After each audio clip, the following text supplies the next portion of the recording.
Okay, welcome back, everybody. Author Lori Gottlieb is here talking to our audience and our staff about whether or not women should be settling for someone who is just good enough. So these are all the girls I work with, and my friend Rachel is here, and then of course we have Leif, our 20-something young male staff member.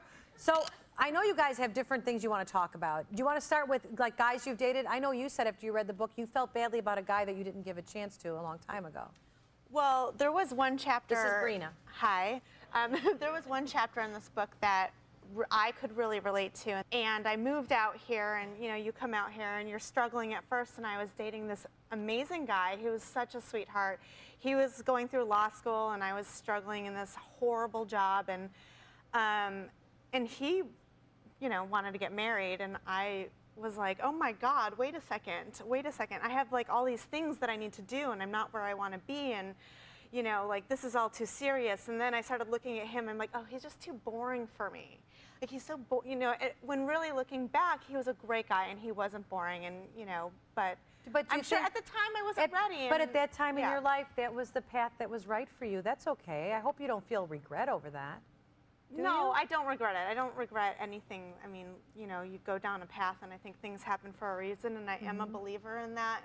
But at the same time, you know, that whole chapter just sort of, and where I am in my life now, you know, it just really resonated with me, because there were some other things that, you know, I love my job, and I love my career, and I have great friends and family around me and everything. But, you know, you do look around when you're in your 30s, and you're like, oh, but I'm alone, and maybe I passed up some people that I should have given a chance, or yeah, and maybe now your mind and heart would be more open to somebody who doesn't fit everything into the fantasy you might have had it in your 20s.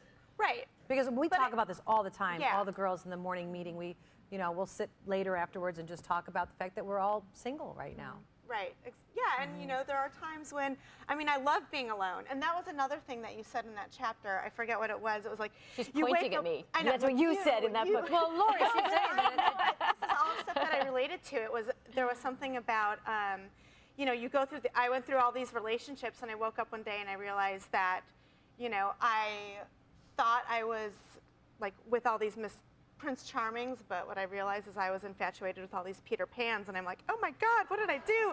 I wasted all this time with these guys. I know. And you know what Peter Pan does? He signs things with smiley faces. Right, it's true. Yeah, I know, because the Peter Pans are the most seductive, because they don't have a care in the world, because they are not accountable and responsible ultimately. Right. So at the beginning, that newness is intoxicating. Completely. Because it's like, don't worry about that. Let's just have a great time. And it's like, great. And then all of a sudden, your life comes rolling in, and you're like, what are you doing? Right. Yeah, but then where you feel guilty, or then you think like you need to be alone. Like I need to be alone to find myself. And I mean, but then in this chapter, basically, what in the end is like, you know, you spend all of this time infatuated by Peter Pans, and then you're like, oh, I need to be by myself and find myself and be that feminist again, and then you know you're alone.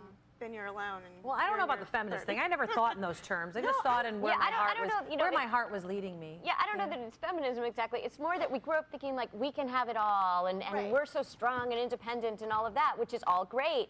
But the thing is, you know, feminism never said you have to marry Brad Pitt. But a lot of us also grew up thinking that, you know, you need that. Well, it's the Prince Charming thing that I think a lot of us, you know, have this very kind of fixed idea of what the guy's supposed to be like. And what married people, in Marry Him, when I asked my interview, this book is me as a journalist going around to experts all over the country, neurobiologists about chemistry and sociologists and all these people, but I also talked to just regular married and single people, and married women said, you know, when I would ask them, like, is your husband the person, you know, like the person you thought you were going to marry? And so many people said, oh my God, he's not like what I thought I was going to marry at all. I thought I was going to marry this, that, and the other thing, but my husband's like this. But they were so happy.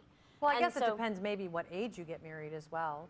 But some people get married when they're 20, and the marriage lasts a lifetime, and it's fantastic and wonderful. And other people get married when they're older, and it's different. I mean, I don't know if there's, what are you looking at me so concerned, Stephanie?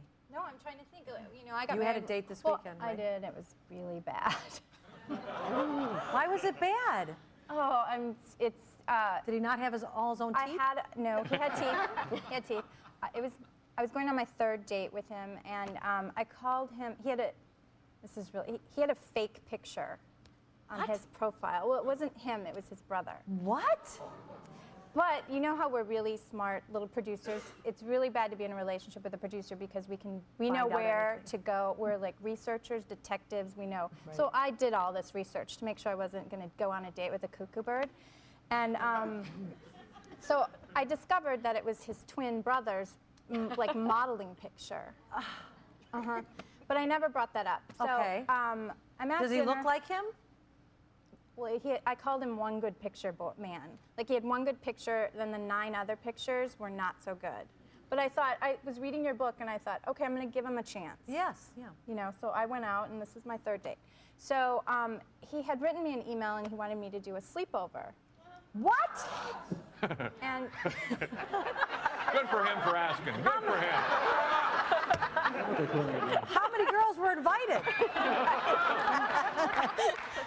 so you know, and you don't want to hurt anybody's feelings. Hurt anybody's feelings? Oh, I no, never, for the love of Pete. I never. He ever, said, I want you to tell me exactly what the email said. Sleepover. He's Tell me like, what it let's said. No, have a read- sleepover. Let's have a sleepover. And Oh, for the love of Pete. right. There's a difference between giving a guy a chance and dating freaks. Can we just settle Well, it that doesn't right mean now? he's a freak, but Hold on, there's more to the story. okay, go I ahead. think we're gonna hear how Yes, he's a let's freak. hear it. Okay, and I'm trying to do it fast. Okay. So I ended up going to dinner with him, and while we're at dinner, After the sleepover invitation? no, I did. Yes, after the sleepover invitation. Madonna so mia. he sat there and he's like, "Oh, you know, we have to go pick up breakfast foods." And I looked at him and I go, "I'm not sleeping over. I have a dog. I'm not sleeping over. This is my 3rd date with you. I'm not sleeping over." Dogs will keep you honest. Right.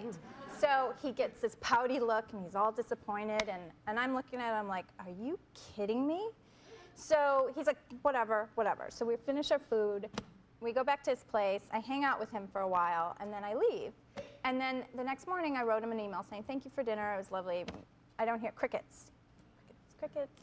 That night at 9:30, he starts writing these nasty emails to me about how I'm a liar and I'm deceitful and all this, you know. And I wrote him back and I said, "Let's talk about who's a liar.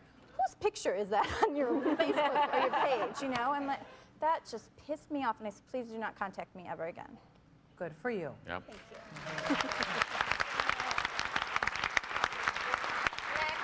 Okay, now we want to come over to my other friends here. Okay, so we're going to be right back and talk some more about dating. So fun.